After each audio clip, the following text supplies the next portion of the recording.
Voilà, donc cette EMI s'est produite en 1999, c'est-à-dire il y a 10 ans.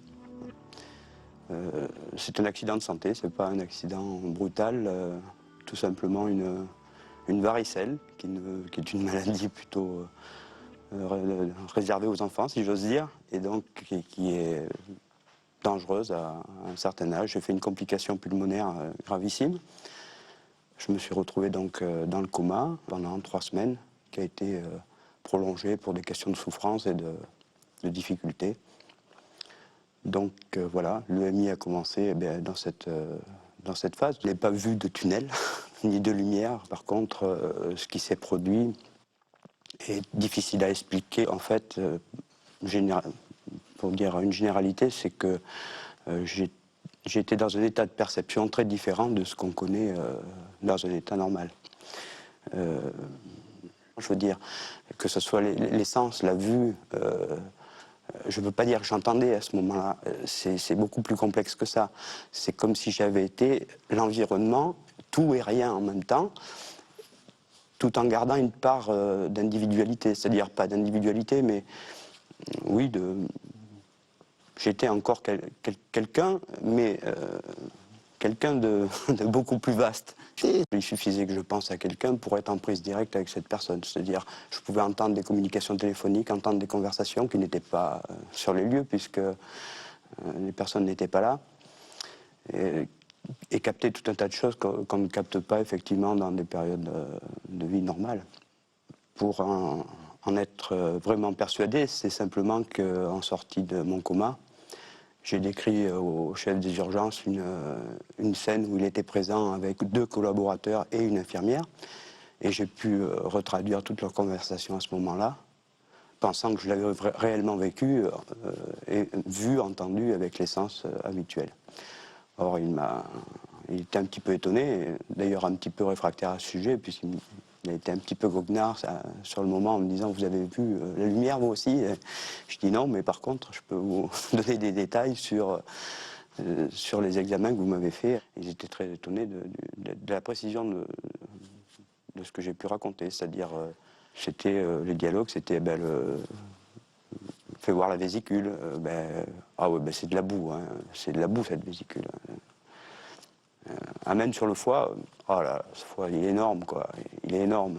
C'est qu'un édème ce type, hein. C'est qu'un édème. Et puis l'autre qui dit amène sur le cœur pour voir là, fais voir le ventricule. T'as vu la taille du cœur, le ventricule? C'est énorme, c'est énorme. Et il y en a un qui a répondu, c'est peut-être parce qu'il a un gros cœur qu'il est encore vivant. Voilà, et ça, je pense que c'est des dialogues, s'ils avaient eu le moindre doute sur mon état, je crois qu'ils se seraient un petit peu censurés parce que, à ma place, effectivement, pour moi, j'ai senti que c'était... dans le sens où je veux dire que j'ai feuilleté, c'est-à-dire que j'ai été en avant dans le livre, sans le vouloir, c'est-à-dire qu'ils se sont présentés des scènes de ce livre, d'un livre, le livre de sa vie, qui n'avait pas eu lieu avant l'EMI, donc qui était à venir. Sur le moment, je ne les avais pas perçus comme des scènes à venir. Je les avais perçus simplement comme des scènes fortes, où j'étais spectateur, voire un peu acteur.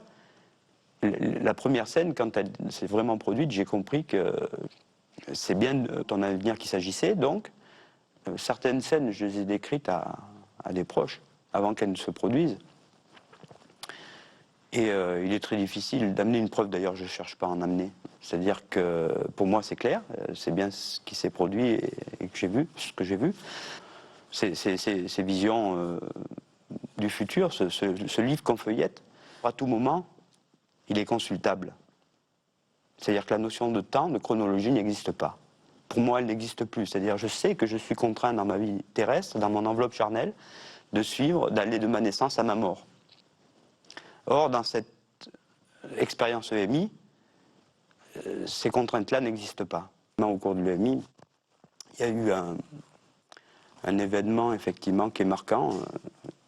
J'ai des difficultés à les replacer chronologiquement, mais celui-là, je sais à peu près à quel moment il s'est situé. Il s'est situé vraiment à la fin de l'expérience, peu avant la sortie du coma. J'ai rencontré, dans cette phase de perception, quelqu'un qui m'a dit, là, il faut faire un choix. Où vous rentrez, ou vous restez. Et ce choix, il me paraissait simple. Je rentrais puisque j'avais envie. La difficulté dans cette EMI, c'est qu'on a contact avec tout le monde, on entend, on voit, on ne communique pas. Et quelque part, le choix que j'ai fait de revenir, c'était probablement pour mes enfants, parce que quelque part, j'avais besoin d'être là pour mes enfants, et ce qui après m'a paru un peu stupide d'ailleurs, à vrai dire, après avoir fait le choix. J'ai fait ce choix, mais ne comprenant pas ce qu'il impliquait, c'est-à-dire que cette transparence, cette limpidité dans laquelle j'étais, cette facilité, j'avais pas la notion à ce moment-là que j'allais rebasculer dans quelque chose de très difficile à vivre. Et ça a été très galère, hein. Le retour a été très galère, douloureux, à tous les points de vue. Ils sont difficiles à placer sur ce qu'on ressent dans ces moments-là, la perception que l'on a. Donc, simplement, par analogie, maintenant, je me raccroche à un bocal avec un poisson rouge. La vie normale, la vie, vous êtes le poisson rouge dans un bocal qui aurait, si on veut, un fond sans teint, et on ne vous verrait pas à l'extérieur du bocal. Vous faites l'expérience, vous êtes à la fois dans le bocal et hors du bocal, c'est-à-dire vous avez une perception de l'océan. C'est comme si le bocal était posé dans l'océan et vous avez accès à l'océan. Rien n'a changé dans le bocal, votre perception du bocal est la même. Elle est vue avec un environnement beaucoup plus vaste et une vue différente de ce qu'est notre environnement.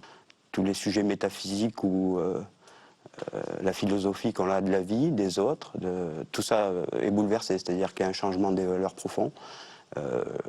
L'approche des autres est différente, l'approche de l'environnement est différente. Et pour ma part, il y a eu une période extrêmement difficile, l'année qui a suivi cette expérience. J'ai tout changé, je veux dire, j'ai divorcé pratiquement dans les 2 ans qui ont suivi l'expérience parce qu'il y avait une incompréhension totale des changements qui s'étaient opérés chez moi. Et puis moi, j'avais tellement changé effectivement que j'avais des difficultés dans mon étape. C'est-à-dire que ce n'est pas une croyance aujourd'hui, c'est une certitude.